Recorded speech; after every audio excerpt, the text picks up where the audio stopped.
Hello and welcome to Between Us. Make every conversation count. Gosh, I don't know. I've been saying this for the last year and a half, and I hope I continue to say this for the longest time. It's that time of the year again, the end of the year, and every new beginning is preceded by endings. And as we end this year, we are very close to completing 50 episodes, 50 meaningful episodes, 50 insightful episodes, and I hope you had as much joy listening and viewing to them as much as I had bringing them to you. When I started this journey, I remember the first episode was about manifestation. And this podcast is not just a podcast, it's my inner voice brought to all of you through stories. Let's see. Right now, we've started sharing stories of startups. And being an entrepreneur myself, I felt this is the closest I can share my experiences through multiple voices, entrepreneurs, investors, incubators, accelerators, grassroots innovators. And I'm having a blast recording every single episode. And I think each and every one of you will enjoy watching and learning from. In fact, I just got out of recording one very insightful, very promising, very optimistic episode with a wonderful guest. When I started writing the script for the startup series, I had one question in my mind: why am I doing what am I doing? Because there are so many platforms where people talk about entrepreneurs. But I think what's really missing is what goes in becoming an entrepreneur. The support systems, including private and public partnerships, investors, the end consumers. And if we go back memory lane, from the time we started this podcast, mental health is an important issue and will continue to be an important issue. The kind of guests I've had, the kind of stories they shared. We had Geetika Kapoor talking about school psychology. I had Aditi Kaul, who spoke about express art therapy and its impact on children and adults. We had one of our favorite guests and one of our biggest cheerleaders, Dr. Rupa Nayak, who spoke about mental health and why it matters. I had the honor of having a conversation with someone who served our nation with distinction, retired Air Marshal Anil Khosla, sir. The conversation with Mr. Jayan Krishna on education policy, on startups, on skill development. The wide range of conversations I have had with him was an eye opener. We had someone who really is trying to make a difference in fighting cancer, Dr. Geetha Manjunath. We've had amazing storytellers who came on the show. Mr. Eric Solheim, who worked as a policy leader at the United Nations. We had a young, enthusiastic, passionate mind in Rudra, Sekhri, a student in Australia. We had an entrepreneur in Saurav Jain, sustainable toys, and the list can go on and on. The kind of stories we have shared with you are the stories that truly matter, are the stories that truly matters to me. So as we come to the end of this year and we welcome 2025, I just wanted to express my deep gratitude to all our listeners, to our new subscribers and some of our old subscribers who continue to support us. Your messages, your emails truly is a source of inspiration and also makes me believe that what we are doing is something impactful.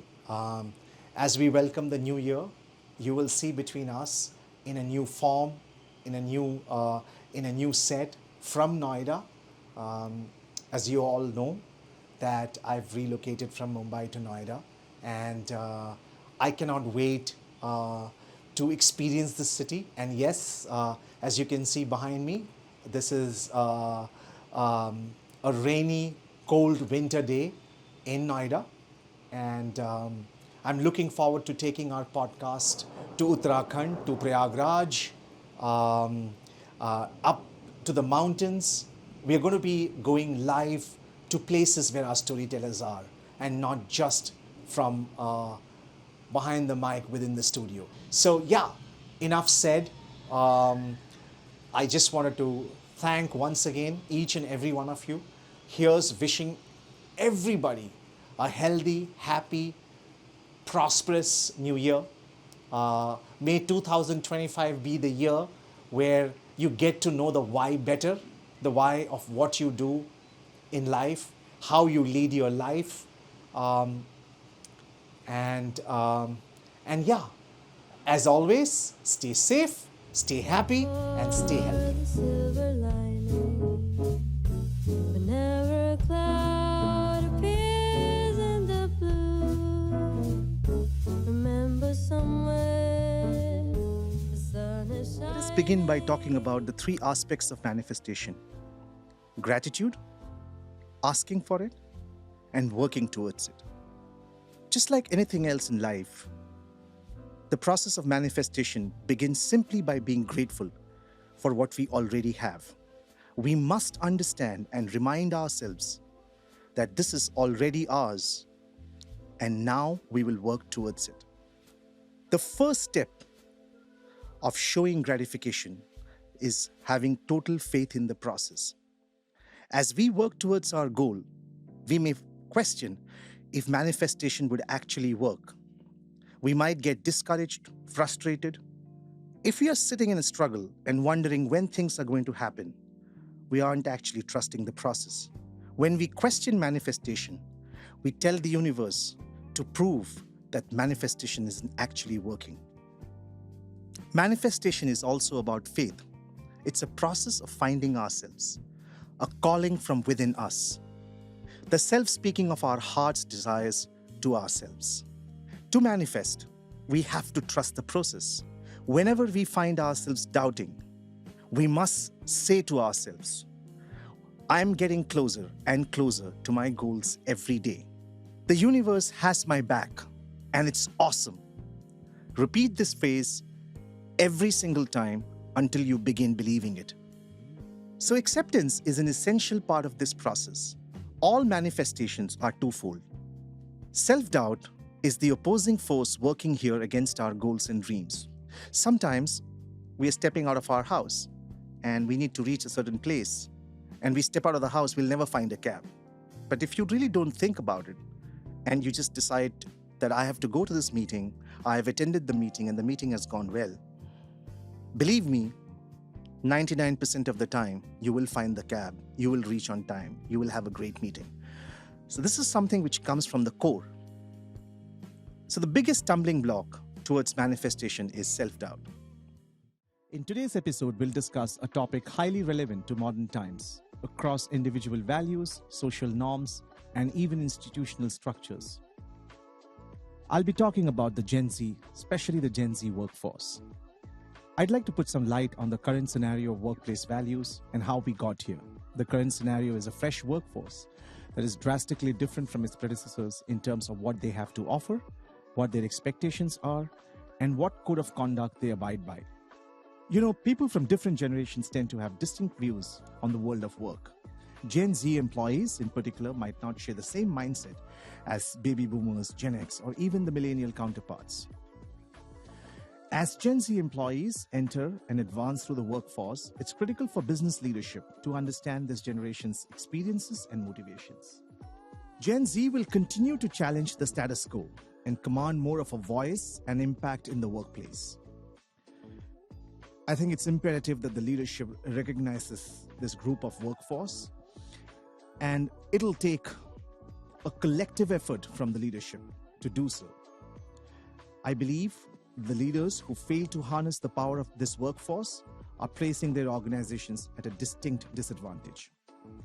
You know, it's very easy to stereotype different generations, but focusing on the individual and what motivates and inspires them is the best path forward.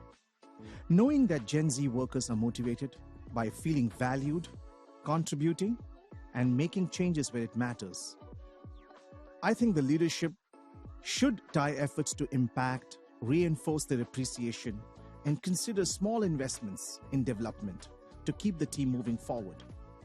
One of the distinct comfort level for this generation is technology. You can say they're born with it, and they have an innate ease with which they interact both the information and the connectivity that tech can foster.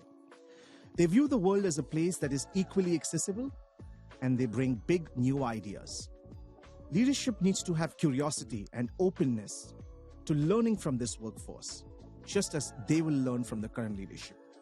And that's precisely what I'm going to talk about in this episode.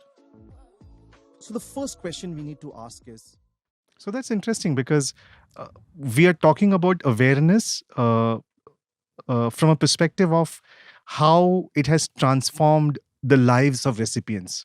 And if we go about, sharing those stories, through, in today's world, social media out there, and maybe give a glimpse of how they are living their normal life. And I'm sure you will have a lot of interesting stories from your patients. What are you seeing? The kind of transformations you have seen with your patients? So all these patients, they have a very special story to tell, and I'm sure. and it really connects emotionally with you. Our first patient, who is pretty well known to the city of Mumbai, was a young girl who lost both her hands in a freak train accident at Ghatkopar station, and she fell into the gap between the platform and the train. And that actually led to a revolution of sorts, which ultimately led to increasing or elevating the platform levels till the doorstep of the trains. Yeah. So that was a major event in 2014, and the same girl, Monica, who underwent transplant and became the first recipient of Western India in August 2020. So today she is living a totally independent and different life, and she's serving as an inspiration and example for many. And I believe she's working in your hospital, right? Yes, so she's working as a patient care coordinator. Okay. And she's interacting with patients, and she's an inspiration for patients to fight and come out of difficult problems. That's a beautiful story, Doc. That's Yes. really a beautiful story. So this incident happened in 2014 and the transplant happened in 2020. So that means a 6 years wait. And you said this is the first transplant from Western India. When did the first transplant happen in India? When was the first hand transplant procedure done in India? ये जो बॉलीवुड का experience था, जी हाँ, ये experience आपको बहादुर के comic लिखते वक्त काम आया? बहुत ही यानी अनबिलीवेबल। आज मुझे भी विश्वास नहीं हो रहा है कि बहादुर के जितने भी कॉमिक राइटर्स हैं इंडिया में आज भी, मोस्ट ऑफ देम, मेरा मोस्ट से मेरा मतलब ये है कि 99% they don't have the sense of composition. मैं चित्रकार भी रहा हूँ, एडिटर भी रहा हूँ, तो आई नो दोनों एंगल से मैं आई कैन वर्क आउट। और स्टोरी टेलर भी हैं आप? हाँ, स्टोरी टेलर, राइटर भी हूँ मैं। अब टोपी उतारनी पड़ेगी। तो इसमें बड़ा एक एडवांटेज मुझे जो मिला, क्योंकि मुझे मेरी कीमत मिल रही थी जो मैं चाहता था उस दौर के अंदर। मैंने कुछ 20-25 हज़ार मांगे थे तो अप्रूव हो गए थे जी। कि इन लोगों को अपना कॉमिक्स डिपार्टमेंट ओपन करना था। नॉर्मली जैसे वहाँ हुआ टाइम्स ऑफ इंडिया में, वैसे यही हुआ कि एक बार सेटल हो गए ये लोग, इनके कैरेक्टर। बहादुर वहां बना था इंद्रजाल कॉमिक्स में, यहाँ इंस्पेक्टर आजाद, इंस्पेक्टर विक्रम, शुजा, कई कैरेक्टर्स इंट्रोड्यूस किए। और एक राम मोहन करके one of the best animation artist India का, वन ऑफ द बेस्ट नहीं, दी बेस्ट मैं कहूँगा। He was also cooperating with me. अच्छा। हाँ, उसको भी मैं गाइडलाइन भेजता था, भाई ये कैरेक्टर को इस तरह वर्कआउट करना, तो बेचारा बना के देता था जी। ऐसे टैलेंटेड लोगों को। तो सारा सेटिंग बन गया। तो फिर मैनेजमेंट ने आके मुझसे कहा कि भाई वही घाटे में चल रहा है, समझे ना, कोई हमारे फीचर खरीद नहीं रहा है, तो हम चाहते हैं कि ज़रा मैं समझ गया, ज़रा का मतलब है कि कट 50%। मैंने कहा जो डील हुआ है हमारा, if you can not keep that deal, find someone else. मैं चला, तो मैं तो अपना ड्रॉअर ओपन किया, उसमें मेरा जो सामान जो कुछ था वो लिया, फाइल बगल में लगाई, निकल गया। So children, parents, the school part of it, right? Your role and how the interactions you have with the school. And this is, again, I think this whole conversation is very close to me, but I listed down a few points. I mean, these are obvious things which have probably come out more. Bullying, fat shaming, gender issues, identities. And they seem to be a lot of conversation is happening now. I wish there would be a lot more, but it's actually happening now. And are the schools finally taking responsibilities and saying, I think if we really have to raise a holistic or provide holistic education, we need to address them. And we are not just here to take a certain amount of fees and they come to the class and they finish off and moving. So, and because to me, when you talk about strengthening these three pillars, I think there's a certain amount of responsibility which needs to come in from the school side. Yes. And I think my answer is a lot more needs to happen. As much work right now is happening is not enough. Schools are busy places.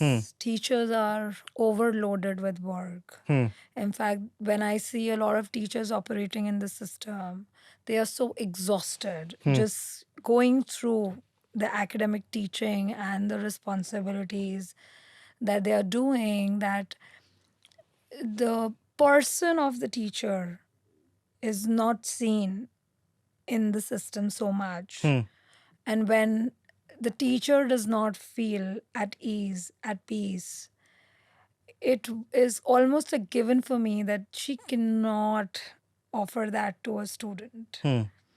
So it needs to be more of a top-down kind of an approach where we start with the school management teams, administrators, teachers, where they are also felt that they have a voice in the system, that they are contributing in a meaningful, from a position of agency, that it's their journey, it's meaningful for them, why they are here. Right. We've been bogged down all these years with teaching the syllabus. We've had debates around what are schools for and what are tuition classes for, what are coaching centers for. And that's where I think the differentiator is that we need to have conversations around the topics of bullying, peer relationships, healthy competition, personal identity on a regular basis in school. It's not about a counselor will come in or a special team will come in to have these conversations. Yeah, because it's becoming more reactionary now. I mean, there's an issue, let's go and tackle it, but not really getting deep into it and trying to figure out, we have a genuine problem. And that's where also, see, if we are grooming schools as a community in themselves. Absolutely. Because it is literally a village. Oh, yeah. Together. Absolutely. They follow ideologies. They follow common value system. They have a vision statement. They are having a clear mission in what that school stands for. The whole community speaks a language. True. Right? And it becomes easier to have a sense of community. How school relates to the community around them, where they are housed, is another level of relationship. Right? But at the same time, how school is building that sense of community where it's a home away from home. A lot of children, when they are young, they look up to their teachers as parent figures. In fact, teachers become very important in their lives. And sometimes I feel that when they go into middle school or high school, there is a sense of disillusionment about what is happening. And I feel now good that kids are having that voice, that they question that who deserves my respect. Whether I'll respect them or not. So we are moving away from the authoritative kind of system where if it's a teacher, it's a teacher. sort of a thing. But now kids are able to rebel a bit and say, I'm not going to respect if I don't feel like respecting, right? Kind of trying to humanize the issue and going beyond those set norms. Mm, Coming back to the whole school thing, we spoke about some of those issues which are coming up, like bullying and all of these issues which are coming up. These conversations probably need to happen beyond the school, or I mean, as a society in general, we probably need to. Yes. So one, I think phenomena of peer pressure is not just an adolescent age phenomena. Yeah, I mean, we go through, each one of us go through it, right? Yeah. But when we've labeled it as an adolescent issue, it becomes identified as just that age's problem.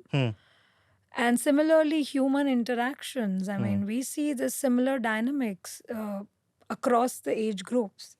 In fact, I use this example a lot, that what children are exposed to in schools, it's a mini world view of the kind of interactions that are coming their way. Yeah. They will always come through this person who will be aggressive. And for one to learn how to stand up to that aggressive person, how to carry relationships with that person who's aggressive, where to find one's own place and stick to one's own journey without feeling less or more than the aggressive person, without labeling, are life lessons, right? So for us, you very rightly said that it is a larger issue.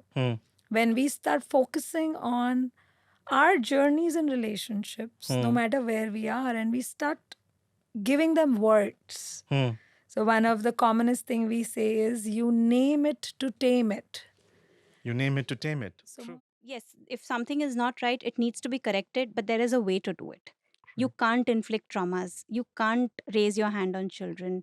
You can't, I mean, you need to correct them. Of course, I'm not saying that excuse every mistake. Absolutely not. But there is a right way of doing it without causing a trauma. I wouldn't really place the entire blame on the school or the parenting. I think we all learn with time. Yeah, absolutely. As you rightly said in the beginning, acceptance is very important. If you look around you, especially with this generation, the young generation, and I get to work with them a lot. I'm surrounded by them, and I can see there are times when I see them calling out for help, Correct. and they don't get the kind of help because most of the time, someone wants to have a conversation. I think those things are missing completely. And I think growing up, we were okay with it because we thought, fine. I mean, but I think now those things are changing. I mean, and I bring up this point because I have conversations in our podcast on such issues. And now when you look at it, they all tie up to the mental health situation. So Rupa, let's talk about treatment. Sure. There are two aspects to it. One is, of course, the meds. That's one part of it. And the other, I think the most important part is counseling therapy, which you're absolutely a part of. Right. So let's touch upon the counseling and therapy first. And of course, we'll talk about the meds in terms of, how the whole treatment plan begins. So counseling, let's talk about it. So with treatment for mental illnesses, I'd really like to use this quote from my favorite movie, Bhool Bhulaiya. So in the movie, Akshay Kumar is a psychiatrist, and he has this very, very lovely dialogue towards the latter half of the movie, where he says that psychology is the only science without a definition. Without a definition, Har yes. dil alag, har soch alag, har dimag ki chabi alag. हर दिल अलग, हर सोच अलग, हर दिमाग की चाबी अलग. So basically, the key to every mind, every thought process is different, every patient is different, and the key to every mind is different. Loosely translated, Absolutely. that's what it means. Yeah, and very powerful one at that. And yeah. in short, it is like there's no one size fit all. Okay, each person requires a very tailor-made therapy for him or her. Okay. Now with treatment, there are usually two modalities. One is medication, which is very, very important. So certain psychiatric illnesses require medications. Sure. And it is required. It is not bad. It is needed. There are no two ways about it. okay, I have seen some really real transformations happening once patients went on to meds. What the meds do is it's basically correcting the imbalance of the neurochemicals in the brain, which are causing various different diseases. Right? So, say if there's an imbalance in the neurochemical serotonin, that is what causes anxiety or depression.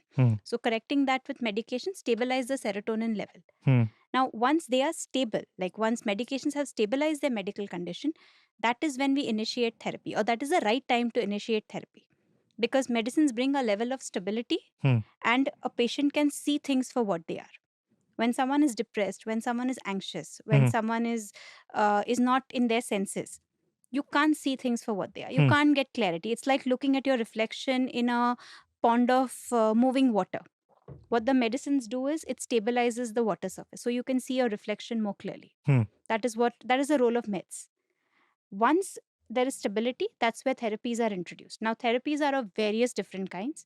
There's no one superior than the other.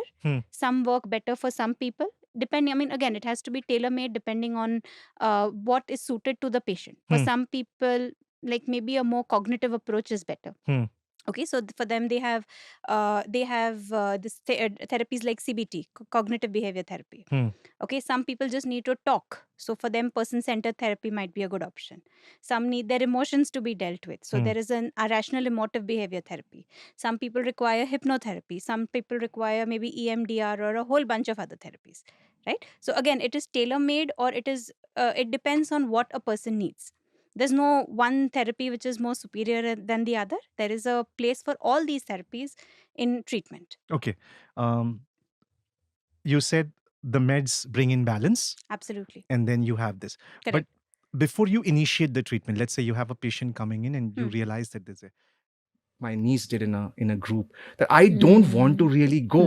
And I know that. And so when the father said, I've set aside money for you, she said, I never asked you to. And I'm so glad she's finished her high school, and she's now learning music, and she just wants to do that. And on that note, research has that established. It takes one person in life. It just takes one person in life who looks at us and says, you've got it. But don't you feel that that one person should be you first before anybody else? Oh, wow. If it could. If it could, but also understand the human connections. Humans are absolutely social beings. The reflection of us in the other. One out of 6 pillars of well-being, emotional well-being, is connecting with others, having meaningful social relationships. Absolutely. And giving to the other. And the stress is on the word meaningful. Meaningful, yes. Because And we have other. too many social connections, but the meaningful ones Thanks are what? for emphasizing the other.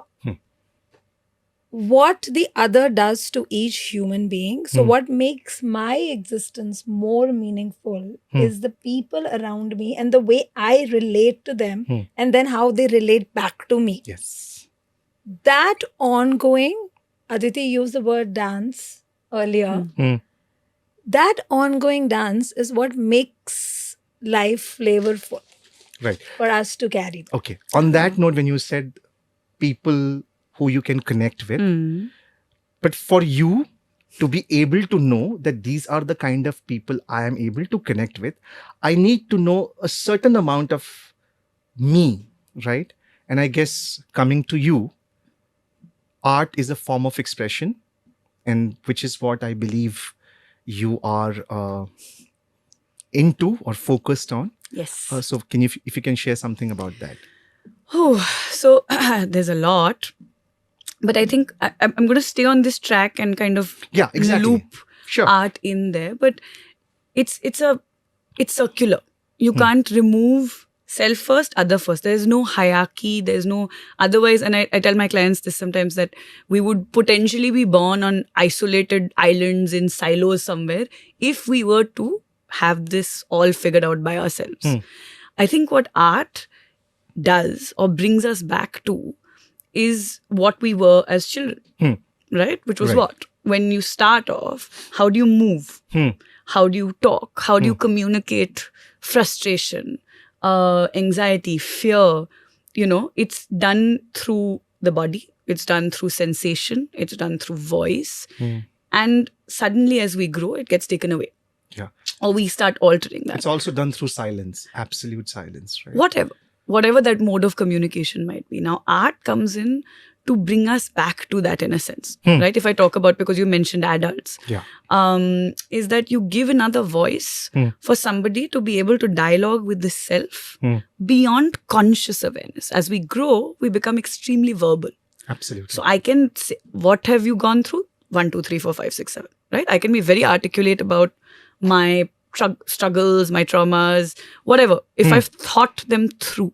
Yeah. But the difference is that very often there's this big gap between what we think, so the cognition piece of it, what we're feeling. So very often we'll say we know, but it's not getting okay. Right. I don't know. Art and art process, this is the really exciting part. It's not just my outcome. So it's not that I will say to somebody, draw how you feel. Right? We'll start with different techniques. It'll be playing with different mediums. So you were talking about pottery or visual art or acrylics, sketch pen, Aditi, collage. can you give an example? Guitar खरीदने के लिए बहुत साल मैंने practice किया, थोड़े थोड़े पैसे जमा किया, गिटार खरीदूंगा. आप लोग सोच रहे हैं 2-5 हज़ार रुपये का, नहीं. ड्यूरिंग दैट पीरियड हमको सैलरी नहीं मिलती थी, मेरे को खुद का गिटार लेना था. बच्चे लोग मेरे भाई बहन लोग छोटे थे. और जब मेरे अंदर ट्रांसफॉर्मेशन हुआ, इट वाज 1997, और the first call I did to my parents saying, mummy papa मैं फलानी जगह में सेफ हूँ, because they had no news about me. And बातें ऐसे फैल रही थी कि विनोद मर गया, किसका इनकाउंटर हो गया, या तो गुंडे लोग ने मार दिया उसको. So I gave them the address, they came to meet me. And जब मैंने पापा को बुलाया, और वहाँ मैंने डिसाइड कर दिया था कि मैं जाऊँगा बांडुप में, मेरे घर पर कुछ बन के जाऊँगा, एक इंसान बन के जाऊँगा, वो वाला विनोद बन के नहीं आऊँगा. एंड सी जब मैंने डिसाइड किया, and God started supporting me, अंदर वो फेथ बिल्ड हुआ. Everything is your faith. If you don't have a belief factor, you cannot become anything. You're none and nothing for yourself also. And I started believing कि yes, मेरा पैर होगा, मैं चलूँगा. By this time, I'm walking with the crutches. From the age of 6 to 26, 25, 22, I don't know the figure, but I was walking with the crutches. The moment I believed, the moment I had faith, yes. And that same year, 1997, someone told me about Jaipur Foot. I just walked to the Jaipur Foot Center here in Parel, K Hospital. And they said, इससे पहले भी बहुत सारी जगह गया था, पर उन्होंने डायरेक्ट ना बोला था, आपको पैर मिल नहीं सकता है क्योंकि आपका जो एम्पुटेशन पार्ट बहुत ही बैड है. It's in a cricket shape, pencil का पॉइंटेड शेप है, ऐसा ओवल चाहिए फिटिंग करने के लिए. तो बोला एक और ऑपरेशन करना पड़ेगा अबव द नी. बोला नहीं मांगते operation, I am happy with my crutches. But here it came, Jaipur Foot Center. They gave me hope, saying, "Koshish karenge." That word "koshish" was a big hope for me. And I was there till 5 o'clock in the same place, sitting and praying in my heart and visualizing. Yes, I started walking. और patient लोग चलते थे ना, उनको देखते थे पैर, तो उनको बुलाते थे, जरा कितना दिन लगता है चलने को, दुख रहा है क्या, नहीं मैं भी चल पाऊंगा क्या. तो और उनको पूछ के 10 बार, वो कारीगर जो बना रहा था टेक्नीशियन, उसको 10 बार पूछा, 50 बार पूछा. बोलता भाई बैठ, तेरे को पैर मिलेगा, चलेगा नहीं चलेगा वो बात की बात है, मगर पैर मिलेगा. बिलीव मी, जैसे पैर मिला, with in friction of time, वो लोग बोलता है तू झूठ बोल रहा है, तूने ऑलरेडी पहला पैर पहन चुका है. बोला साहब पहली बार पहन रहा हूँ. एंड आई स्टार्टेड वॉकिंग एकदम नॉर्मल, एकदम नॉर्मल. 5 बजे छुट्टी हो गई, भेज दिया उन्होंने. कपड़े मेरे थोड़े ख़राब थे. दादर स्ट्रीट में जाके एक वाइट पैंट 100 रुपये का लिया रोड से, एक टी शर्ट लिया, 30 रुपये का एक चश्मा लिया. शौचालय में जाके नहा स्नान भी किया अच्छे से, मस्त क्लीन शेप करके. I walked into my centre, tin challenge. तो स्टीवन मेरे को बोलता है कौन चाहिए. अरे बोला विनोद बोल रहा हूँ, मैं भी विनोद है बोला। एंड दे कांट बिलीव कि मैं हूँ। आई थ्रोड माई क्रचेस देयर। उसके बाद मैंने क्रचेस का भी हाथ नहीं लगाया। एंड सी कितना transformation, full physically change, mentally change, सब कुछ। Then I called my parents and they came to meet me. So my dad saw me walking, he was very happy, very happy. And their afternoon में lunch के लिए गए हम लोग। वहाँ बैठे बैठे मेरे पापा ने क्या मेरे दिमाग में सोचा पता नहीं, और उन्होंने एक ब्रोशर दिखाया मुझे। वो लाए थे पहले से, कुछ मालूम नहीं, उनके लिए लिया रहेगा शायद। He showed me a brochure of a motorbike saying Hero Honda Splendor. Told the what if I buy this bike for you? Will you be able to ride? No. बोला पापा मैं अभी चलना सीखा, मैं कैसे करेगा? तो he screamed on me. 20 लोग को भगाता था अकेला, पॉसिबल था क्या अपंग आदमी के लिए? ये क्यों ना हो सकता तेरे से? You can do it. बस वो जागृति उन्होंने मेरे मन के अंदर डाली। जब पैर मिला 3 घंटे में मैं साइकिल चलाने सीखा। ये बचपन का ही सपना था, एडवेंचर स्पोर्ट, और मैं किसी को बोल नहीं पाता था। किसी को बोलेगा तो उन लोग मेरे को हंसते थे, लंगड़े चुप। बचपन में एक आवाज थी डुक डुक डुक डुक करके, तो वो एक इंस्पेक्टर थे, वहां से ऐसे गुजरते थे वो डुक डुक वाली बाइक में। 521 किताबों की आपने बात की, उसमें अर्थशास्त्र में आपकी रुचि बढ़ी? क्योंकि मुझे ऐसा लगता है कि ज़रूर बढ़ी, और the next phase of your life has been defined, क्योंकि आप हमेशा रूरल इकोनॉमी की बात करते हैं, गाँव की बात करते हैं, तो अर्थशास्त्र जो है, I don't think economics is a subject, it's a way of life. मैं जब रूरल इकोनॉमी की बात करता हूं तो हमें 2-3 चीजें समझनी होंगी। भारतीय संविधान का article 38 of Indian constitution says, and I quote, state shall strive to promote a social order in which justice, social, economic and political shall inform all institutions of national life, unquote. Right? वो ये कह रहा है कि भारतीय जो हमारा state है, यानी कि राज्य सरकार, केंद्र सरकार, दोनों, उनको एक ऐसा सोशल ऑर्डर बनाना है जिसमें जस्टिस, इकोनॉमिक, पॉलिटिकल और सोशल तीनों तरह का हो। ठीक, बिल्कुल। यानी कि जब हम रूरल इकोनॉमी की बात कर रहे हैं तो आपको ये समझना होगा कि इकोनॉमिक प्रॉस्पेरिटी सोशल जस्टिस के बिना नहीं आती है। इकोनॉमिक प्रॉस्पेरिटी सोशल जस्टिस के बिना नहीं आती है, और अगर इकोनॉमिक प्रॉस्पेरिटी सोशल जस्टिस के बिना आ भी गई तो आप फिर भी आपकी लाइफ डिग्निफाइड नहीं होती है, आपके पास पैसा है, समाज में स्थान नहीं है।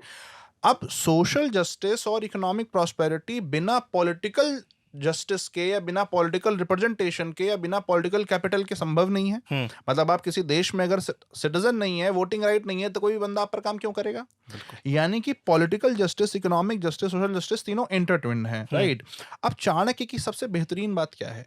चाणक्य ये कह रहे हैं कि अर्थ, now let me tell you something very very important. Chanakya कह रहे हैं कि अर्थ जो है वो सामाजिक जीवन का, राजनैतिक जीवन का, राज्य का और इंडिविजुअल का मूल है। जी, ठीक है। वो कह रहे हैं कि अर्थ मूल है। अब उनका अर्थ से मतलब क्या है? अर्थ से उनका मतलब यह है राइचियसली अर्न्ड मनी। अर्थ का मतलब क्या है कि जो नैतिक तरीके से आपने पैसा कमाया हो वो उनके लिए अर्थ है, यानी कि धर्म से, धार्मिक तरीके से कमाया हुआ अर्थ। धार्मिक तरीका मतलब ड्यूटी, जो आपकी ड्यूटी है, जो कर्तव्य है, सही तरीका है, जो राइचियस है, उस तरीके से जो कमाया गया अर्थ है वो आपके जीवन का मूल है। ठीक? अब चाणक्य ने कहा कि देखिए, अगर आपकी इकोनॉमिक्स कमजोर होगी तो क्या होगा कि आपका ओवरऑल स्टेट सफर करेगा। ठीक भाई, मैं एक चीज पर बहुत ध्यान देता हूं और मेरा पूरा जो विजन है वो उसी पर जुड़ा हुआ है। हमारे यहां हमेशा एक बात बोली गई है, अगर आप इंडियन कॉन्स्टिट्यूशन के प्रियम्बल को पढ़ें, ठीक, प्रियम्बल में लिखा है we the people having solemnly resolve to constitute India into. मेरी बात को थोड़ा सा समझने की कोशिश करिएगा। We the people is taking a resolve. हम भारत के लोग एक कलेक्टिव रिजॉल्व ले रहे हैं, बिल्कुल राइट, बिल्कुल कि हम भारत को ऐसा बनाएंगे, फिर उसके बाद भारत का टाइप बताया है सेकुलर, सोशलिस्ट, डेमोक्रेटिक, ये वो, फिर लिखा है and to secure its every citizen justice, social, political, economic and equality and all that. अब हमारा कॉन्स्टिट्यूशन क्या कह रहा है? हम एक कलेक्टिव रिजॉल्व ले रहे हैं, रिजॉल्व कलेक्टिव है, और उसका ऑब्जेक्टिव क्या है कि हर एक इंडिविजुअल को हम ये सब देंगे, राइट, लास्ट माइल डिलीवरी देंगे, राइट। मतलब कि हम स्टेट को, कलेक्टिव कंट्री को, 150 करोड़ लोगों को की रिजॉल्व है कि हम हर इंडिविजुअल की केयर करेंगे। जो लोग आज ये कहने लगते हैं कि इंडिविजुअलिज्म होना चाहिए या कलेक्टिविज्म होना चाहिए, आप और में क्यों जाते हैं? बिल्कुल, कॉन्स्टिट्यूशन कह रहा है एंड है, रिजॉल्व कलेक्टिव है, हमारी डिलीवरी इंडिविजुअलिस्टिक है। तो मैं आपसे ये कह रहा हूं कि चाणक्य का विजन क्या था, अर्थशास्त्र उनके लिए क्या था, अर्थशास्त्र मेरे लिए क्या है, कि इंडिविजुअल को इतना प्रॉस्पेरस बनाओ कि स्टेट प्रॉस्पेरस हो। स्टेट प्रॉस्पेरस होगा, it will be able to give back to individual, ठीक, और इंडिविजुअल प्रॉस्पेरस होगा तो state can take and individual can give back to the state. It is a two way economics, absolutely, right? क्योंकि smallest constituent of a society is an individual, Yes. which forms a family, and that's how we grow. Exactly, और यही concept है integral humanism का। पंडित दीनदयाल जी का एकात्म मानव दर्शन यही कहता बिल्कुल है बिल्कुल कि इंडिविजुअल से शुरू होता है, और इंडिविजुअल इतना इंपॉर्टेंट है कि आप उसको छोड़ दोगे तो सब कॉन्स्टिट्यूट, भाई मैं एक इंडिविजुअल हूं, मैं इस यूनिवर्स का 1/120th ट्रिलियन पार्ट हूं, बट मुद्दा वो नहीं है। मुद्दा ये है कि मैं हूं। हमने अपने यहां पर एक बहुत छोटी सी बात कही, अहम ब्रह्मास्मि। उसका मतलब क्या है? मैं ब्रह्म हूं ऐसा नहीं है, मैं भी ब्रह्म हूं। बिल्कुल, ब्रह्म 3 ट्रिलियन लोग हैं, ठीक है, मतलब कहीं और भी लाइफ होगी, मैं ऐसा मान रहा हूं पूरे यूनिवर्स में, ठीक है। मैं भी ब्रह्म हूं, मेरे अंदर भी ब्रह्म है, तो मैं उस पूरी व्यवस्था का पार्ट हूं। तो जब आप मेरे से रूरल इकोनॉमिक्स की बात करते हैं तो आपको ये समझना होगा कि मैंने अपने एनजीओ का नाम रित क्यों रखा। तो हमारा बेसिक फोकस ये है कि हम अर्थशास्त्र को जीवन का हिस्सा मान करके आगे बढ़ रहे हैं। हम देखिए, हम महिलाओं को एजेंसी दे रहे हैं। एजेंसी का मतलब डिसीजन मेकिंग। बिल्कुल।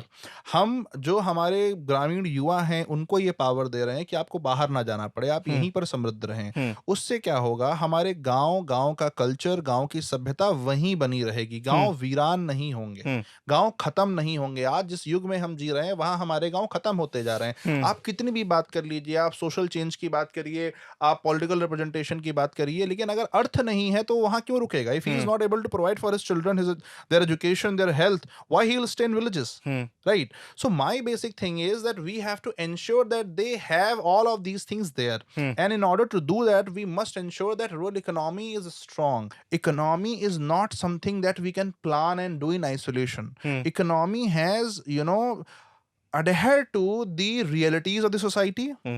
Economy must ensure that social cohesion is maintained. Economy must ensure that socially people are uplifted. Economy must ensure social justice also. Economy must ensure political goodwill also, political representation also. To me, diversity is not just about different people. Diversity is actually about diversity of ideas. Yes. तो diversity of ideas बहुत जरूरी है। जो आज के सबसे ज़्यादा discussions world economic forum से लेके यूएन से लेके G20 से लेके सब जगह जो है वो लोग क्लाइमेट की बात करते हैं। और मेरा एक बहुत सिंपल इस पर कहना है कि there is no climate justice without social justice, economic justice, and the political will power is equally important. हम ये जो विकसित देश हैं ये सब बड़ी बड़ी बातें करते हैं क्लाइमेट के बारे में। I think what Bharat has done in the last few years towards climate, और भी बहुत कुछ करना बाकी है। I think we are trying our best to imbibe social, economic and political justice to a certain extent. So another important question when it comes to what's brewing, besides all of these technological advancements, what kind of societal changes do you hope to, catalyze through your work in the healthcare space?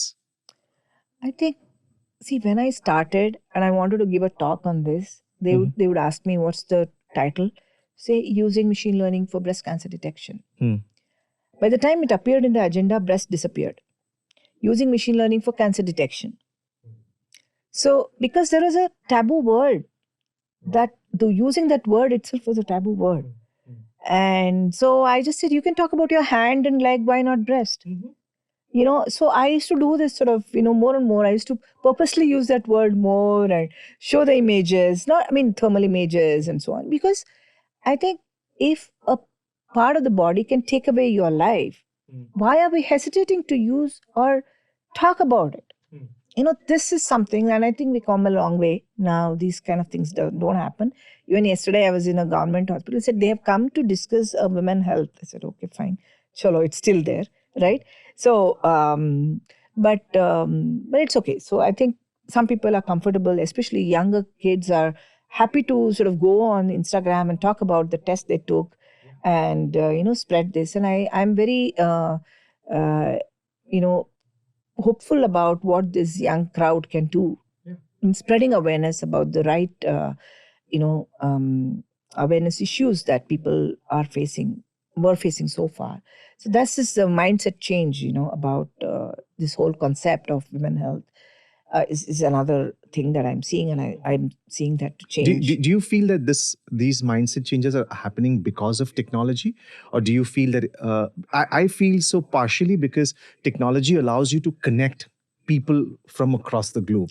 Yeah, so the technology from a conversations are more. sense of communication, social media, definitely, right? And so I think that there is a huge potential of changing. And usually women were prioritizing their health last. If son or husband is sick, then they were given higher importance than, I can be sick forever and I never sort of even talk about it.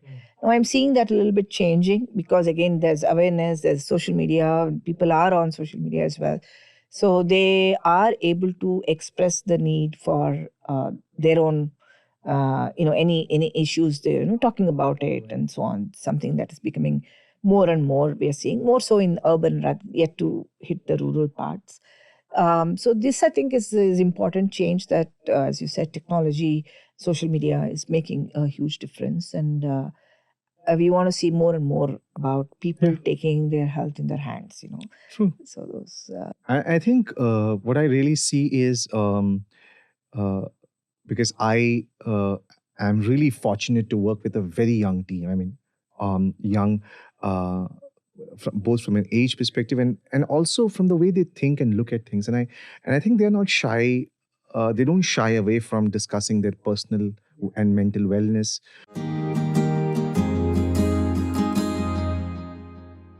We go to the next segment, and I think this is one of my favorite segments, which is what truly matters to you personally as an entrepreneur, as a woman. So at this point in time, I am like just one goal in front of me. How do we make or even stop breast cancer deaths?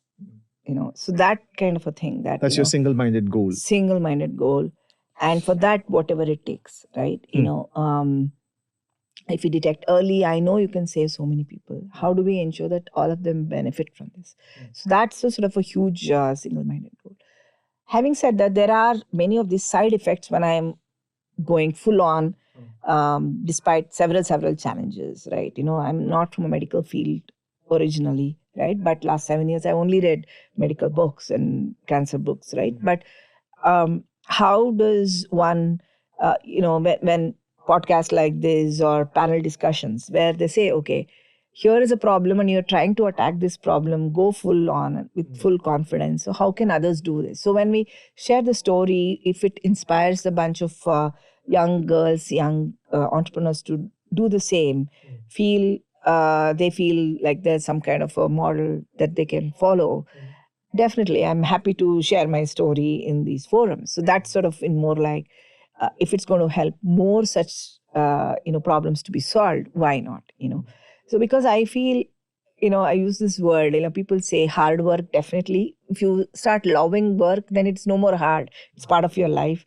Then people say smart work. Yes, you have to do the right thing at the right time to actually get better results. But I think there's another one which is hard to work, right? Which is basically you think from your heart, and you actually find paths which open up, which just with your brain, you probably won't, right?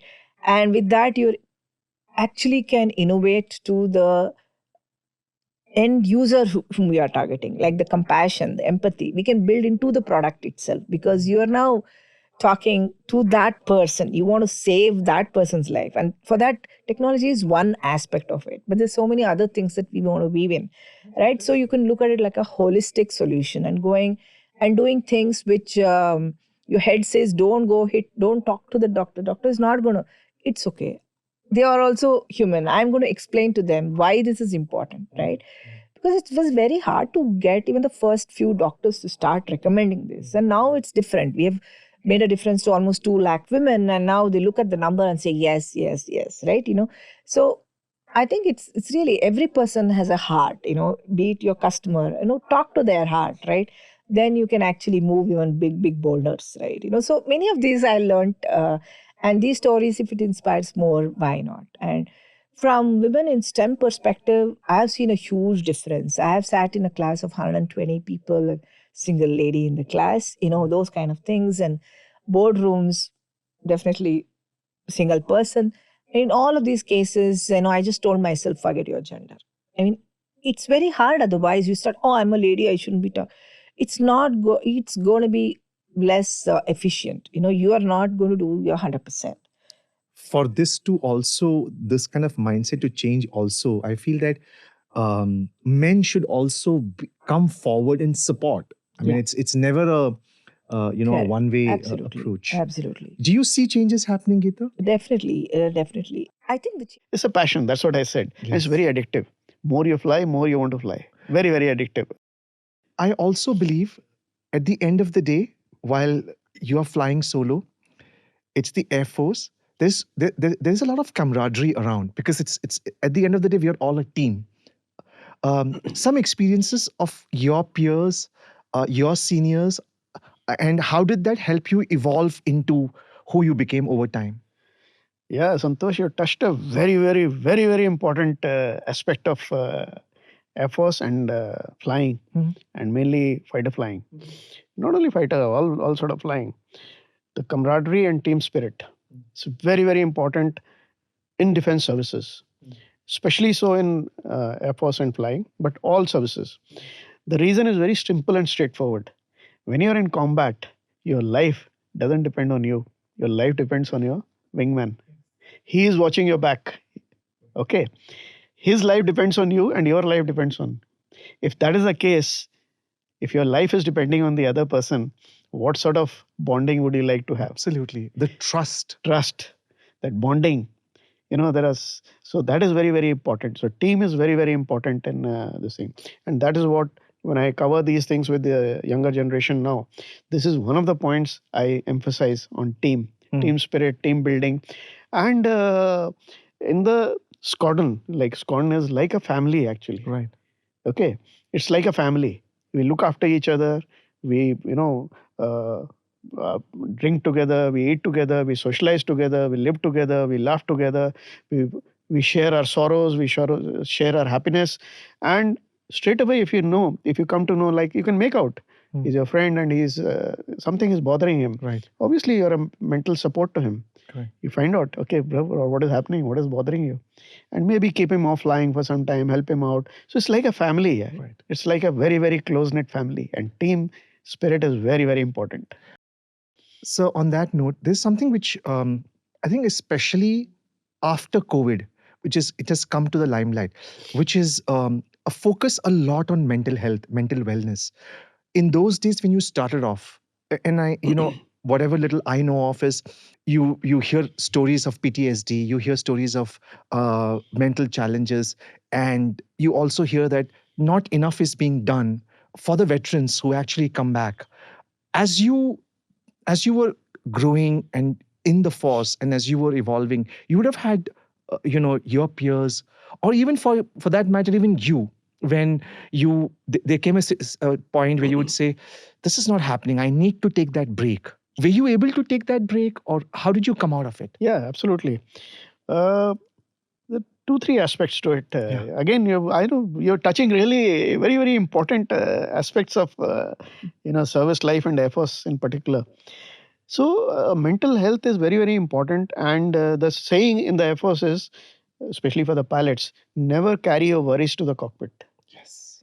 Okay, because if you're mentally not sound, I would say not sound is the wrong word maybe. If you're mentally upset about something, it does affect your decision making. And in the air, you need to take split second decisions. Correct. You have to be mentally fully aware and fully with the aircraft, Right. with the situation. You cannot afford to be, thinking of your worries and something else when you are flying. Right. So that's why they say never take your worries to the cockpit. Mm. And as I said, support system is very good. The doctors check you out, and more than the doctor just sees your pulse and sees you. But the team which is you're working with, the squad mates, and they know. Mm. Yeah, they can make out looking at your face. They can make out something is bugging you, and there is enough provision. Like you can go yourself and say to your flight commander or CEO, "I'm not at the moment feeling okay to fly," and no problem, no issues. They keep you off. They help you out. Mm-hmm. They keep you off flying, and that provision exists. Okay. Having said that, now what is happening is, I'm afraid the trend is changing a bit. Old times, the social media was not there. It's a boon as well as some issues are there. So we used to spend a lot of time together in the scon, off the scon, playing games, drinking together, spending time together, chilling, as they say these days. But what is happening now is with the social media, people are too much drawn into the phones. Now, even if you go to a restaurant anywhere, you find 8, 10 people having a get together, the chilling as they call. But most of the time they're on the phone. Absolutely, sir. So what is happening is this is causing an adverse effect on the team and the camaraderie and the mental health of the people. They're feeling a bit withdrawn. And so that camaraderie or closeness which was existed earlier, I think is reducing a bit because of this culture of social media. Sure. Just a question to this one is, I understand that your team, your peers around you, and you could have conversations. Was there also counseling sessions and therapy sessions around your time when people needed help to be able to, express themselves if there were challenges happening? Professional counseling is available. In case a person needs it, you have counselors in the station and our medical branch and other places where they can help you out in case professional counseling is also required. You deciding to join the Air Force, right? That was a decision. Yeah. As you join the force, Okay. and as you grow in ranks and positions, there were times when you had to make decisions, because sometimes we make decisions, right or wrong, but we have to make. Key moments in your professional career where you felt, you look back today and said, maybe I could have probably handled this differently. Maybe this decision should not have been. Yeah, Santosh. I'm amazed, yeah. You're touching all the right chords. So I will answer it in a slightly different way this thing. Uh-huh. I feel that somewhere something is missing. Either we are being too aggressive, messaging is being passive aggressive. I feel there is a disconnect. I feel the way the messaging is happening. And I feel that in many ways also is off-putting for people who really want to understand what it is. I think somewhere we need to strike a balance. The conversations, they need to be more meaningful. They also need to be more lucid. Your thoughts around that? Yeah, so I feel like any discussion on climate change falls under 3 broad camps, right? Mm-hmm. So I myself fall into the last camp, which I'll mention at the very end. But the first camp that many people know of is the doomism camp. Oh, climate change is going to affect us in the next 10 years, and there's nothing we can do to stop it no matter what. They're somewhat true. They're not entirely true. They're somewhat true. Then you've got the next camp, which understates the crisis that we are experiencing. So those are the people who say, well, sometimes predictions can be wrong. Maybe these climate predictions may be wrong as well. Who knows? We're not going to take these at face value. Hence, we're not going to really care about this issue as much as others. Second camp. The third camp, and I personally fall under this camp, is somewhere in between. We like to say that, yes, climate change is an extremely important and urgent issue, but at the same time, we need to be optimistic about solutions. It's not like we're not making progress. It's just that, at least in my opinion, I feel like we're making progress in the wrong places. And I'll explain my thought process on that in just a minute. So with these three camps, a lot of these, some people within these three camps are what I like to call extremists. They stick to their views very, very, very permanently. And in the third camp, it's a little bit more flexible because everyone is sort of appreciative of, you know, both sides of the argument. But for the first two camps, there is a lot of people who stick to that viewpoint. And I feel like that's a bad way to go about things. And as you mentioned, conversations are the way to get action, are the ways to get positive change out. So when we look at the third camp is really the camp where everyone should be in. And a lot of scientists are actually in that third camp. And the reason why is because if you were to actually go ahead and read through a research paper, what you'll find is that the language, yes, can get very, very passive aggressive, as you mentioned, right? There may be certain papers where the predictions by those scientists, according to their climate models, aren't looking too good. And they will call that out. They will not undermine that or understate that or overstate it. But when you look at the middle people who are taking those research papers and simplifying them down for the general public, I'm talking about the news media.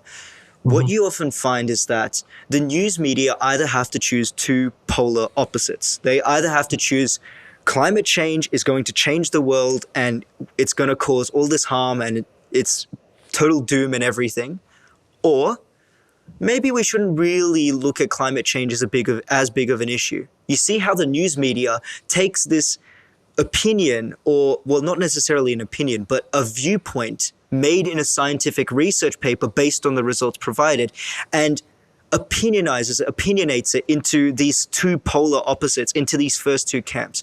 That's where the division lies. And I feel like we as people, as the general public, should be aware that scientists actually fall into the third camp. We should be aware that the media is, for the sake of their own, for their own business, are trying to essentially sensationalize certain scientific content to make it more engaging for the audience.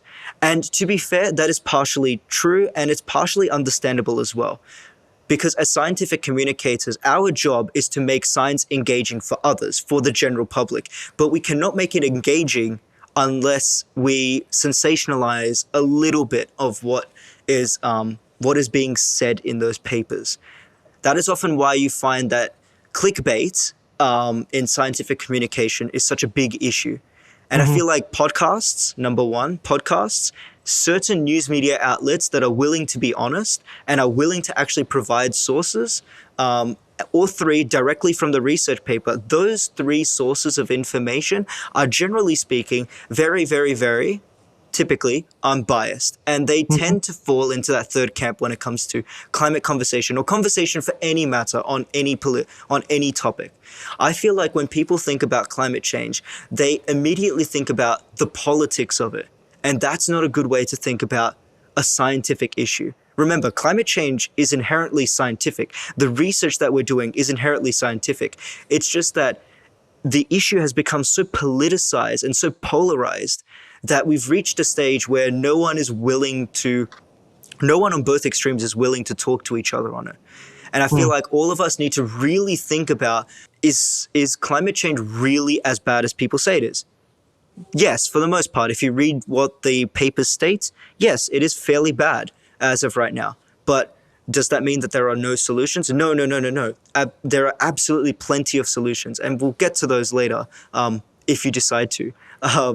So I feel like everyone needs to reconsider their current viewpoint and really try to get an unbiased view of the whole issue. What are the most essential parenting skills needed to be a parent in this day and age? That's the question we keep asking ourselves, our co-workers, our neighbors, our extended family members? And for the most part, the answer is connect with your child. And while that may feel like an impossible task in this age of phones, tablets, social media, the idea that connection is what leads us to have more meaningful relationships remains the same from generation to generation. A very interesting book, All Joy and No Fun, The Paradox of Modern Parenthood, says it best. Children learn from the world through doing, touching, experiencing. Adults, on the other hand, tend to take in the world through their heads, reading books, watching television, swiping at touchscreens. They're estranged from the world of everyday objects. Yet, interacting with the world is fundamental to who we are. Hello and welcome to another episode of Between Us, Make Every Conversation Count. In today's episode, we are going to talk about modern-day parenting. They say it takes a village to raise a child. Child raising has never been the sole responsibility of the parents. I think our ancestors always believed in collective parenting.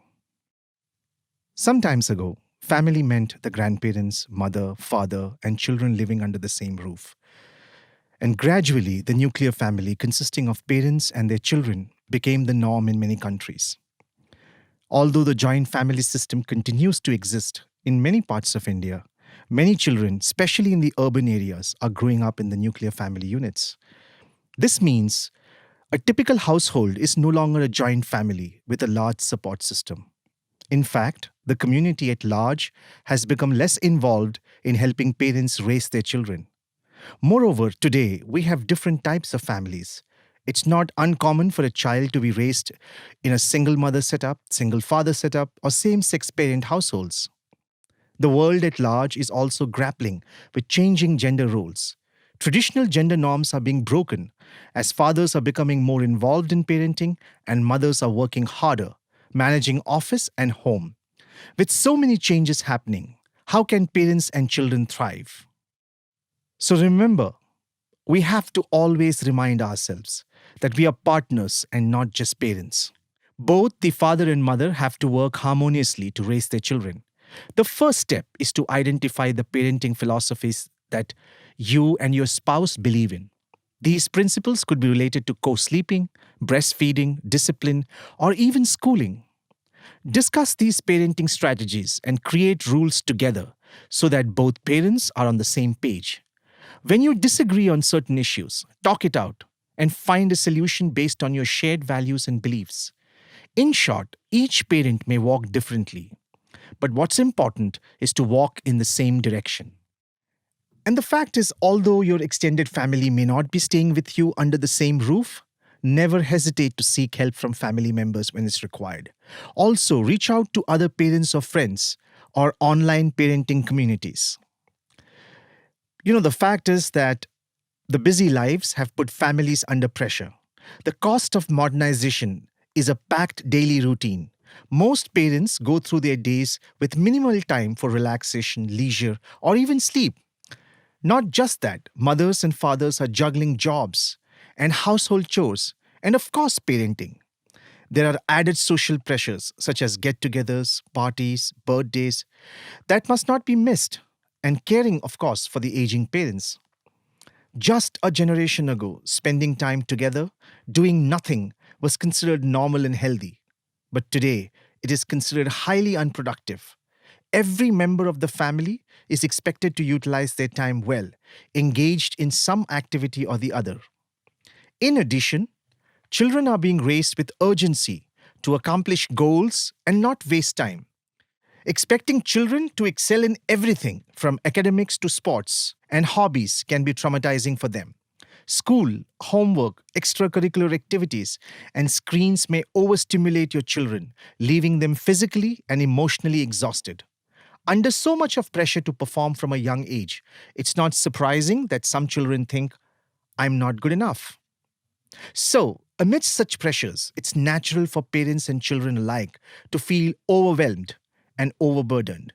And this takes a toll on family bonding. So what's to be done? I think the first step, for me personally and for us at Between Us, inclusiveness is very important. it truly matters in any aspect of our life. Diversity and inclusion. My first question to you is, how do you ensure that your programs are inclusive and accessible to athletes from diverse backgrounds? So TSC has been blessed with a lot of people in its journey. Jagdish Mitra Sahab, Kurmi ma'am, they are the force behind Jishnu Mitra Foundation. Jishnu used to be a student of ours, specifically Raaghav's, and sadly he passed away at a young age. But ma'am and sir, rock stars. They, yeah, because Jishnu wanted to own a club abroad and wanted to play at the highest levels, and he was a Man United fan. So JMF does a lot of fabulous work, and through them, what we do is that a lot of kids from very humble backgrounds come to us at our developmental center in Noida. 1 rupee is not even charged to them, and the full facility, the full thought, the travel is taken care by JMF, refreshments are taken care by JMF, kids are taken care by us together, all of that put together. And what talent. And also what we're trying to do now is that, like, there's this boy called Abhishek Kumar, lovingly known as Tuntun. He used to play also for the dream team and now turned towards coaching. So we're now pushing him towards his coaching license. So we are trying to do all of that put together. And all our girls who come to us, the girls team, they don't pay a penny. So we also have started a foundation called Field of Dreams for the same purpose. So about inclusivity, I think our leagues, the events that we organize at the grassroots level, so we have never ever differentiated that, oh, this is going to be a boys age category and this is going to be a girls age category. We have had teams in which girls and boys together have played. So I think starting from as young as under 7s, they start to play together. They know that there is no difference. And we have even awarded a couple of girls as the best player of the leagues. So yeah, that's been a precedent. And those girls are doing very well for themselves in their school life and all. Teams, district level, they are playing really well. And it just took us the initiative to just recognize and award them. One of them is actually a regular in the Delhi state team, Vani Kalucha. She is phenomenal, man. Like, gotta watch her play. वो लड़कों को पीछे छोड़ देती है. So we had all these things, like we consciously decided that we'll not be differentiating. And in terms of other things, we have female, male coaches. So it's not that we just want to keep male coaches. It's nothing like that. The Dream Team jerseys? So yeah, the Black Dream and Team pink? jerseys, black and pink. So yeah. Pink is more beautiful though. So my favorite colors. Do you have, and because I think as entrepreneurs, as organizational heads, do you have any specific policies or practices that promote diversity and inclusion within the organization? So yeah, we keep an open mind when we are hiring. Or so technically we don't have an thought process ki if it's a field job, a boy only has to do it. If a girl applies and she's got the merit for it, she's got it. in fact, we look for girls. Yeah. Because we feel that they can be much more valuable. They are more sincere, they're more honest, and they're more committed to the whole task. So we always look for girls, and we have had people working with us, girls, and they have done really well. It's so wonderful to hear this from you guys, because unless we have this mindset coming in from the top, we will never see this change. So our New Friends Colony Center is an all-girls-led center. Yeah. There are That's no like male one coaches of our there. major project. Both the girls there, Akanksha and Shreya, are both now AFCC licensed coaches. And both of them lead the coaching there. Subscriptions are increasing every month. So they have done really well. And I think overall also it's like we have it's just that sometimes we fall short of the supply. Like we don't have enough female uh, candidates for a specific role, whether it's a coaching job, whether it's a marketing job. Sometimes we fall short of people, but we are looking for that. So I hope whoever listens to this, they just, try and influence others, specifically females, to go about this. We just and this is not just an India problem. I mean, the glass ceilings are still not broken, even in the US or even in any legal cases that highlight the complexities of AI ethics and law. And what lessons can we learn from these cases about the future of AI regulation? There are a lot of cases. I'll tell you, okay, one of the cases. So there is this two students, girlfriend, boyfriend, typical case in our North India. And in one of the this thing, so after they have a breakup, and we've seen things like now. The catch is that before AI age, what was it? It was they used to break up if someone was extremely toxic or bitter. They used to make a fake profile of that person. They used to, do things, send messages here and there, abuse people. That was still okay. Now what happened in this case? In this case, the girl was a little tech savvy. And she realized that this guy has, not treated me properly, and he's not done. I'll teach him a lesson. So what did she do was, obviously being the boyfriend, she had a lot of material, pictures, videos and all. Now she took the pictures and videos and she made a deepfake. Now my audience would think that she would have made a pornographic deepfake and everything. No, she did not. She was smart enough. What she did was, she took a video of his ex-boyfriend and he was just normally sitting, and he was talking. But the catch is, he was abusing his school principals, his college, his parents, his cousins, his friends, blah, blah, blah, blah, blah. And number one, that was a paid deepfake. She used paid deepfake software. So that was pretty much realistic. People could not have imagined that this is a deepfake video. Why? Because we resonate deepfakes with celebrities. Yes. We don't understand that this can happen at the ground level also. And unfortunately, in that case, this guy, he had a lot of aspirations to be here, to study. He had to leave the country. Why? Because his reputation went for six. Because in his college groups, in his Facebook community, his Instagram, everywhere this video was there. He had to leave the country so that he can have a fresh start. And if this is a prominent example where there are a lot of questions that we have to ask ourselves. Number one, as I said, people have free access to these technologies. It's not something that we had this, wo kehte na Hindi mein ki sahi haathon mein power. We have seen Spider-Man, like with great powers comes great responsibility. Now, great powers are there, but there's no responsibility.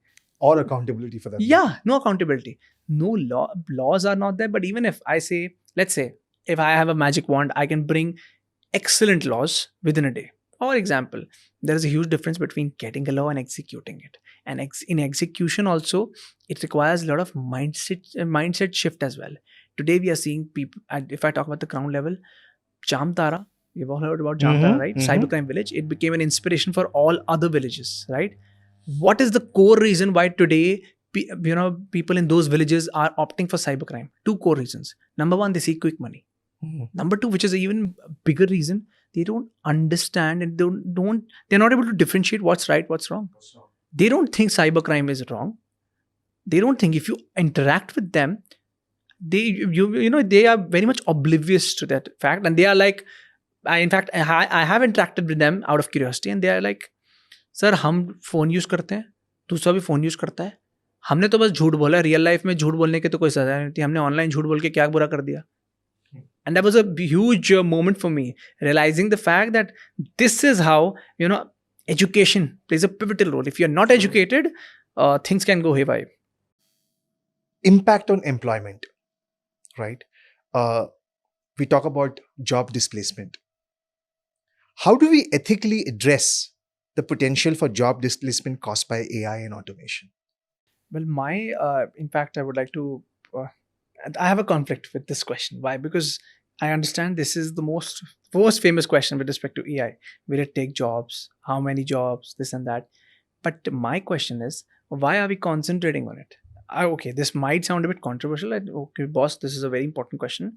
But I have something to share, which is that, see, as I said, AI, it's not black and white, it's gray. If it's gray, this means what? This means it will impact every single industry in a positive or negative manner. When I talk about negative manner, it will take some jobs, but it will bring new jobs as well. Now my question is, are you even ready for those new jobs? We don't realize this, right? We never even ask ourselves this question. We only debate about this. See, if AI has to wipe out an industry, it will do it without even your will.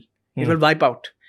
But if it will also bring something new. Yes. That's the rule. But are you ready? Because if you're not ready, then it doesn't matter. This conversation is of no point. So what should we do? See, I live with this philosophy of balance. What balance? Yes, understand that your industry will be impacted. But again, be aware what is being impacted. What are the things that will go and what are the things that are coming up? If you're aware of those, your GK is intact. And if your GK is intact, you know something is coming up. If I talk about entrepreneurship, right? All these startups that we see, okay, they're, let's say Zomato, Swiggy. Today we think that, okay, it's quite normal. But at one point, these guys, they saw a lacuna in the society, right? That it's better to make people's lives convenient. They have to go to restaurants and order. And sometimes it takes 2 hours to call. So there's this lacuna. We can fill that gap.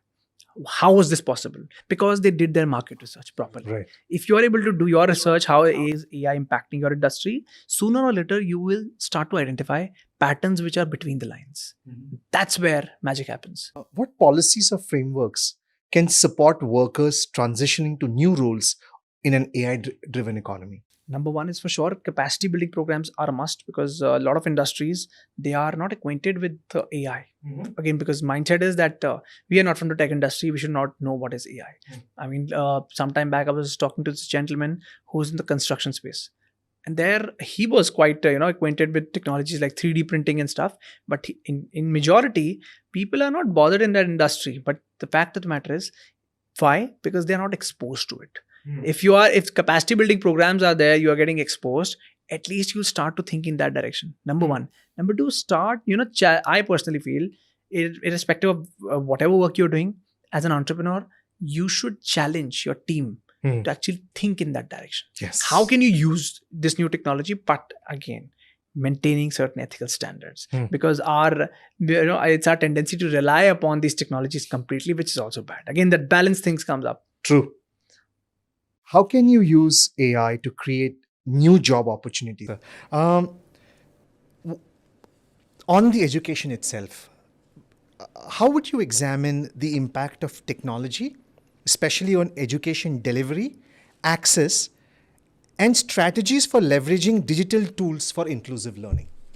I wish I knew you'll ask this question. I would have got an article that I wrote in all editions of Times of India, an op-ed actually, in the year, I think it was 1999 or 2000, I don't remember, when I said real learning the virtual way. That was a heading, Okay. And I got a mixed feedback. He said, are you kidding? Can education happen online? And mind you, that time, the internet speed and all those things were not there. A lot of things didn't exist. We were living in a developed world. So I shared that with some friends when the pandemic happened, that, I think it had to happen, right? It had to happen. True, I mean, how do you, a country of 650,000 villages and almost 700 districts, so many states and union territories, how do you reach out to people? How do you reach out to the last mile?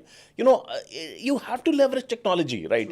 In a way, so pandemic became a crucible during which this model was quickly tested, kind of a thing. True. So I think it's a wonderful thing, and I going forward I see its application of digital technologies in education, learning, skills only improving and going. Skills, it can be used only partly, not fully, because some of it will be hands-on. And there you'll have to soil your hands in workshops and, or maybe on actual shop floors and so on and so forth. So that component would remain. But I'm a huge advocate of leveraging digital technologies for learning in multiple ways. See, one difference I'll tell you. When we were growing up, there was a clear challenge that, children from that time, Bangalore had not emerged as much, but it was beginning to emerge as a IT capital.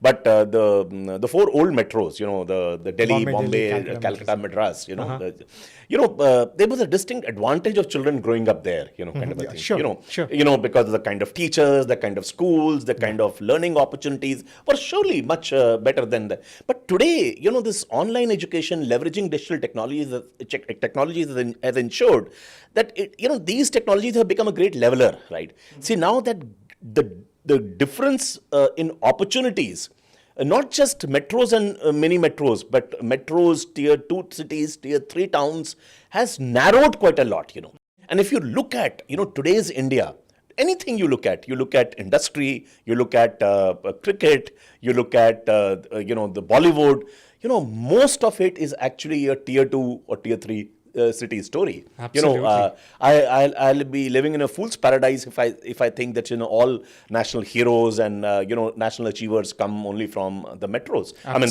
the four old metros, and you might best add Bangalore, Hyderabad, Pune, and these kind of cities. But so I think I see a lot of hope. This shows that there is as much aspiration in and internet. Television, yes, television access. I think these have become great levelers, and today it has fueled the aspirational and the desire to be a part of the national mainstream, no matter which part of the country you live in. That has come as a big change in the time, at least when I grew up. Because I remember having these conversations with my colleagues and friends. I would always tell them that technology is an enabler. Don't make it. It is a catalyst to building your solution. Yeah. Technology in itself is never the solution. Yeah. So I think technology has brought in transparency, accountability. And so sometimes when I would read, when I was not here, and I would read that there are pushbacks to certain policies or certain push, I would always understand that the resistance is coming from one, embracing technology, and the other is probably some part of India still wanted the old way. Yeah. It's just my. I mean, this country is big enough. The old and new, the older way, the newer way, they can all coexist, yes, right? Absolutely. Let a million, thousand flowers bloom. Yes. I think. On the subject of education, and because this is very, very important. Okay. As a diverse country, as we are, do you think regional education, and especially regional educational institutes, can actually contribute to the startup ecosystem? And because then they cater to the local needs and cultures. Mm-hmm. Absolutely. I think... and do you have some examples? Examples. Okay. So I think regional education can add a lot of value to the startup ecosystem. Given today with, startups solving global problems, in India alone, we have 117 unicorns. But how many of them are solving local problems? And in US, we have 91 startups which are unicorns founded by Indian origin, entrepreneurs. So that's a big number. It tells us that we are problem solvers in a nutshell. It's in our genes. True. When you talk about localized setting, it is really important to find or mentor the students who can connect to these problems. See, at the nutshell, at the heart of problem solving is being empathetical. True. If you're not empathetical, you're not understanding the problem in the right sense. A doctor who is empathetical, I mean, I don't know how many times you have been hospitalized, but if you remember a doctor who was very empathetical and understood, what you're going through and captured that very essence, and was able to address that issue, you felt relieved. Any of your friend, right, or who understands you or comforts you or shows empathy towards you, right? Maybe your parents, for that matter, also. But when you're a problem solver, right, you are not connected to that person directly or indirectly. But if you're localized, if you are coming from that community, if you're coming from that region, you understand the ecosystem better. and then you are able to address that problem in an efficient way. So having that regional initiatives will work wonders, I think, for India, because a lot of problems can be solved locally. That handholding needs to be there. And I think through that local problem, we can create global solutions also. Absolutely. I have an example. So I read a lot about startup ecosystem across the world. When I did startup, I used to read a lot about how China developed their, ecosystem, or how Japanese were able to create wonderful, what we can say, entrepreneurial ecosystem, and became number one in, electronics and semiconductors. So when I read more about it, I came to know they were solving problems at the local level. I mean, like, they used to have competitions at local level. The problem which we have become complacent in that. For example, recently we had Navratri festival, we had Ganesh festival. Right now we we had Deepavali. And we had societal competitions which we do, right, at society level, where we have singing, dance, and all those competitions. But we don't have something related to technical activities. I mean, like, if you talk at a given point today in India, almost 30 to 40% are engineers, roughly, especially tier 1 and metro cities. Now, many solutions can come from the community.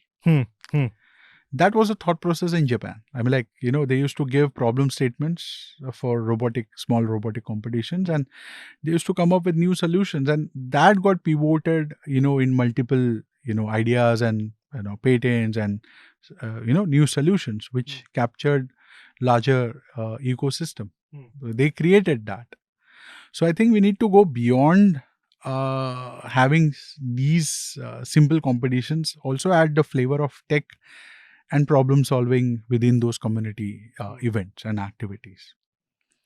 This will also help us to preserve our culture and also address the problem, creating that problem solving mindset, which we are missing because everything is got digital. Everyone is doing their own, but the disconnect which exists can be bridged. So I think that is, one example which comes to my mind. And I think Zoho is a great example, being localized. I mean, like, no, it's not a local problem, but I really like the fact that he is situated in, a village, not in a metro, and he is able to, run his startup from there. Given digital transformation, which India has seen with 5G and now 6G coming in, the speed of internet, raising the bar, I think a lot of things can be done at local level, where you don't need to commute a lot, and, you have all the resources available with you. So another important aspect when it comes to education and startup is, of course, STEAM. So I have a two-part question for you, Umesh. One is, why is STEAM education pivotal for India's future? Thank you for listening to this episode of the Between Us podcast. Producer is Santosh Kumar and the associate producer is Samyak Kamle. The Between Us podcast uploads episode weekly, and we'll see you next time.